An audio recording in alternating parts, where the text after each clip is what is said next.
Okay. These guys were brave. These guys were brave when they did this. Okay, so do that for now. No. I'm gonna go back 5 seconds. And he goes, "Oh no, it has nothing to do with that."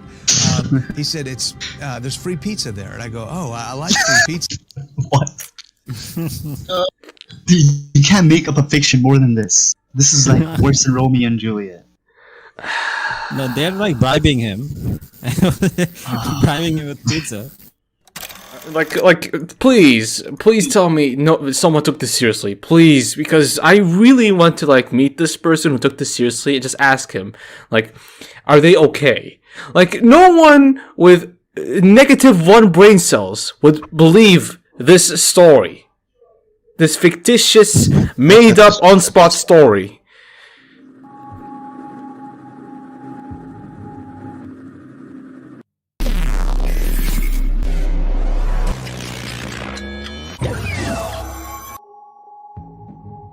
Anyway, without delaying the inevitable, so we're gonna, as the title says and as the description suggests, we're going to react to like a few clips from of ex-Muslims, apparently ex-Muslims who have made these like advertisements where they claim that they used to be Muslims, but then they either saw Jesus or heard Jesus or something weird happened and they left the fold, per their claim. So we'll be looking. Did this ads run on like someone's channel here? Pardon? Actually, no. According to IIP, it's he says that yes, it appeared on his channel, on Muhammad Hijab, Ali Dawa, and EF Dawa, which is actually pretty big. If the yeah, so that's pretty huge. Yeah, if these ads appear on their channels, then yeah, that's a lot. I grew up in a Muslim home. Okay, sure. All I ever was taught growing up in Houston was the 5 pillars of faith of The 5 pillars of that's it. That's all he was taught. Just the 5 pillars. He made a mistake right from the beginning. There's no such thing as 5 pillars of faith of Islam. There is the 5 pillars of Islam, and there is the 6 pillars of faith. Yes. Already, there you go. 5 pillars of Islam. I said 5 seconds. It's been 5 seconds. Yeah, it's been 5 seconds and we got this flip up. My God, yeah. That Jesus was just a prophet and basically... Well, yes. He's also the Messiah as well in our own belief as well, but let's just continue. Here's this. I remember playing basketball and taking the Lord's name in vain. Wait, hold on. I just never understood this. I never understood the whole Lord's name in vain. Like, what is that supposed to... Yeah, so according to IIP, it's like them calling out Jesus' name, like when they get angry or scared or, you know, at any other occasion. Like we see it sometimes in the movies as well, where they just, something bad happens or something weird happens, they just say, you know, his name and then... Yeah, but so yeah, that's why also this warning. I've seen some Muslim brothers and sisters who, you know, who aren't as religious, they also say that name. Do keep in mind that's a form of shirk. Don't say Jesus, say Allahu Akbar or la hawla wa quwwata illa billah or mashallah or subhanallah. Don't say you know his name. Jesus, and a guy walks over. Oh, he said, he clarified. Okay, he clarified. That's the funny part. He still identifies as a Muslim while playing basketball and yells Jesus. Hold on, I think I can pull up the hadith. Like, bro, like which part of the 5 pillar told you to do that? I don't know, man. I don't know. Oh yeah, you can find if you find the hadith posted in the NPCO live text. He posted there now. I'll display it. All right. Me and he says, "Hey, that Jesus you just said, he's my God." Oh, okay. Here we go. So that's some conversation. That's how you start a convo, apparently. in a basketball game. Yeah, exactly. In a basketball game, he just said he was like scared or like, you know, he was at the moment emotionally was like, oh, and he says his name and he's like, and then one random rando out there is like, hey, you know that name you just said, he is my creator, he's my God. It's like, no one starts a convo like this. I mean, I'm sorry, but that's something like you see like from a Walmart advertisement or something. That's not something that you would normally start a convo with. But I'm just gonna move on. And I said, no, he's not. He's not the Lord. He's just a prophet. And he goes, no, he's Lord. He is God. But you just said it. You just said his name. He must be God because you said his name mid-basketball game. And what's worse is like the arguments here are just phenomenal. It's like a back and forth. It's like a bunch of children bickering. I thought the guy was nuts. And so I go home. Here we go. I said, I think I got a Bible somewhere. Wow, he got a Bible somewhere. I don't know, at thin air suddenly. How, yeah, how the hell does a Muslim suddenly have a Bible in his home? Unless So I go upstairs to my room and look all over my room, and if you can believe this, after 10 years, I found it sitting at the bottom of my closet waiting. Why do you have a Bible in your room? Not just that. Why at the bottom? Wait, hold on. Why at the bottom of his closet? waiting for him. Wait, you're waiting for him all these years. But yeah, man. Oh my gosh, let's continue this video, man. This is. And I read the whole book of Matthew in one sitting. Oh, mashallah, he read the book of Matthew all in one sitting. Let's, can I just say something? Let's just have a thought experiment and like replace this Bible with Bhagavad Gita. Okay. Oh. What would be the difference? And I'm curious. I mean, what would be the difference? In a way. So a couple of weeks after that, I'm at a football practice, and a guy invited me. Here we go. To a Christian event. Yeah, wow. Funny name. It was called a crusade. you guys do the commentary. I'm just gonna sit back. You guys do the commentary. But look at the double standards. Jihad. When we say jihad right now, everyone's gonna blow their minds. Here in Canada, America, at least. Crusade. Whoa, that's okay. That's all. And I looked at him and I go, I'm a Muslim. You're inviting me to a thing called a crusade? But what's a Muslim? Why do you keep saying Muslim? Because they're not saying Muslim, so they say Muslim. I heard someone say Muslim before. Muslim. But yeah. Muslim.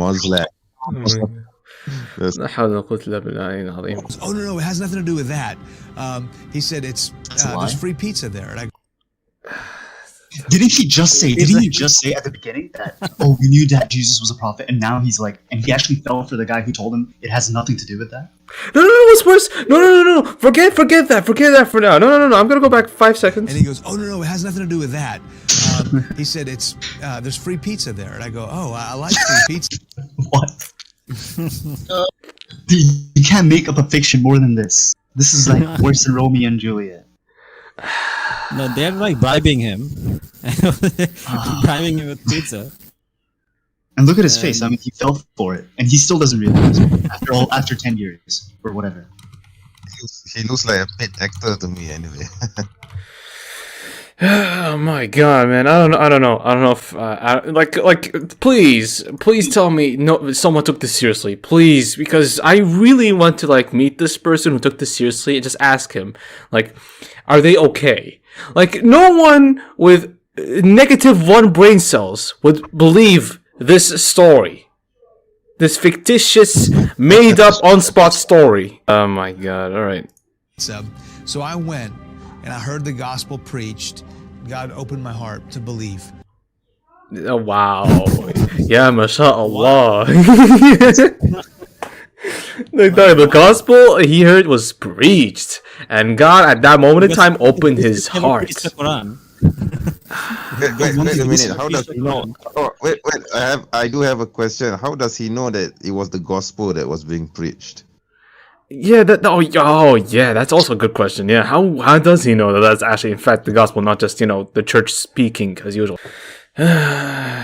So this guy would sneak out to go to church, so he disobeys his parents' orders and stuff, and he would just go sneak out, which is anyway. I'd hide my Bible, and finally one day my dad found out. Okay, his dad found out. Okay, let's see. Your Bible's been hidden 10 years in the closet. Your dad is on hiding. I mean, why was it in his room? Did his dad hide it? Yeah. And in his room, underneath his closet, for 10 years. Keep that in mind, folks. Yeah. Well, yeah. And he said, son, what's going on? And I said, well, Dad, I'm a Christian. And he said, no, you're not, young man. You're a Muslim, and you'll always be a Muslim. And I said, Dad, the Bible says if I trust in Christ alone for my salvation, then I'm a Christian, and I do. And my dad said, Afshin, if you're going to be a Christian, then you can no longer be my son. Oh, wow. Yeah, wow. So emotional, so, crazy, so, barbaric in some senses as well. It's like, oh, he's just owning you because... Doesn't the Bible say that if your son, leaves the and worships other gods, you should stone him. Can anyone pull up the verse? I think it's Deuteronomy or something. Also, The God I've known for oh a year yeah, and a he's in half. the Discord. Here's my dad, my entire upbringing, my culture, my hero. And so everything in me wanted to say, forget it, I'll be a Muslim. I was surprised when I opened my mouth and these words came out instead. I said, Dad, if I have to choose between you and Jesus, then I choose Jesus. Again, he's going back to the whole Jesus thing. Like Muslims believe in Jesus. Like, what do you mean choosing between you and Jesus? As Like, he already believes in Jesus. because he thinks that Jesus is the creator, so he's like, I either choose my creator or you. You know what's funny? You know what's funny? This sounds like Christian propaganda to me, because each time he opens his mouth, he says Jesus, Jesus. So this is not something which a Muslim would usually do, or even a former Muslim who wants to become a Christian. I mean, it takes some time to adjust to the Jesus thing. So, I mean, out of the blue, after deciding to become a Christian, he starts talking about Jesus. It sounds fake to me, But anyway, man. So my father disowns me on the spot. Wow. And this is the definitive moment of my life.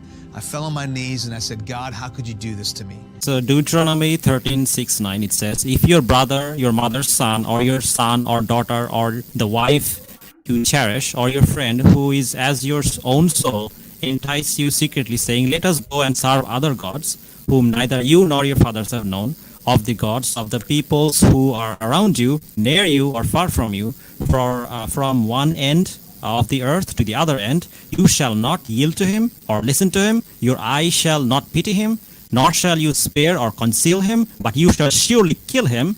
Your hand shall be the first against him to put him to death, and afterwards the hand of all the people. Love, ladies and gentlemen. So much love. There are more. I know. I mean, I can just go on. Yeah, there's a lot. Yeah, Like, there's a bunch of verses here. you can keep And going. another one, it says that Deuteronomy 17:33-5, it says, and hath gone and served other gods and worshipped them, either the sun or moon or any of the host of heaven, which I have not commanded, and it be told thee, and thou hast heard of it, and inquire diligently, and behold, it be true, and the thing certain, and that such abomination is wrought in Israel, then shalt thou bring forth that man or that woman who have committed that wicked thing unto the gates, even that man or that woman, and shalt stone them with stones till they die. So the death, punishment is clear, is that stoning them to death. That's the punishment for apostasy in Christianity. Yeah, Or Judaism. Yeah, so much love, so much care, so much God, why have you done this to me? So much of that, So he's crying about like his dad being mean to him. Like this is like literal punishment in Christianity. The thing is, again, like people, like these missionaries would play with people's emotions because that's a much more easy or an easier way or a leeway to persuade them into their own, beliefs. So they won't go deal with things intellectually. In fact, they believe that using common sense, reasoning, and morality, yeah, sure. They believe like using common sense, fitra, and reasoning actually is bad for you because by their own, some of them, by their own understanding of things, they say that trying to understand God is like, because God is like cannot be understood apparently on their own eyes. They say that trying to do so is actually against Christianity and stuff like that. You shouldn't do that. You should just believe it face value as is. Sorry for the background noise. Yeah. By the way, I know a lot of like Christians will say that but that's not what Jesus taught. Blah blah blah. So I'm gonna quote. Let me quote something from Matthew. Jesus basically confirmed the punishment. Not only did he confirm it, he actually made it more strict. For example, in Matthew 5:27-30, it says, "You heard that it was said, you shall not commit adultery." Again, he's quoting the Old Testament. Okay, so he's verifying the Old Testament, the old Judaic law, and he's saying, "But I say to you that everyone looking at a woman so as to desire her already committing adultery with her in his heart. And if your right eye is causing you to fall, tear it out, like literally tear out your own eye and throw it from you. For it is better for you that one of your body parts perish and your whole body not be thrown into Gehenna. And if your right hand is causing you to fall, cut it off, like literally cut off your own hand, throw it from you. For it is better for you that one of your body parts perish and your whole body not go into Gehenna." So this is Jesus teaching it, right? Also, He's confirming. Yeah, he's confirming the Old Testament rule. Not only is he confirming, he's making it even more strict. It's like, yeah, exactly. Also, the funny thing is, you just quoted Matthew, and that was the first chapter he read when he found it in his closet. Yeah, I just realized. Did he miss that? Did he skip that part? Like, Yeah, see, that's also a thing. It's like, yeah, like here's us quoting verses, which should have like strike some thought. It should have been thought provoking to him, but I guess he glossed over that because I mean, come on, he had a whole sitting between Matthew to Romans, so. I said, Jesus, if you're real, how could you take my dad away from me? We just quoted you the verses, okay? And I turned in the Bible to Matthew. I mean, Jesus himself tells you to kill like your relatives. I mean, the Bible itself tells you to kill your relative. At least he didn't kill you, at least there. Because at least in like Islamic law, right, we have like the judges deciding things. But in the Old Testament, it's clear, like you have to kill him yourself. so Like, there's no family members capital. have to do it. So it's kind of like, so it's kind of partially vigilantism. Yeah. Basically. Christianity, ladies and gentlemen. Do not suppose I have come to bring peace to the earth. I didn't come to bring peace, but a sword. And then he says, Wow. Okay. Okay. These guys were brave. These guys were brave when they did this. Okay. So they know this. So they know their book. Okay. So they know what they're dealing with. So this isn't really exactly about love then. So they're not really using love here. They're just using whatever you know that one meme of like Moon Knight trying to throw a bunch of his like stuff and then some dude like changed like the bubble to like random BS go like that. That's literally what they did here. They just threw some random BS and on the wall, see what stuck, and that's what they did with this video. Yeah. his father. And I'm reading this going, whoa, this just happened for me. Then Jesus says this, whoever wants to save his life will lose it, but whoever loses his life for my sake will find it. Yeah. No, wait, hold on. There's a few more. Oh, it's just Wait, like no, wait, hold on. What he just said didn't match with the actual verse that he just quoted. Whoever wants to save his life will lose it, but whoever loses his whatever, life just- for my sake will find it. Yeah, exactly. Yeah. But I mean, come on. They say,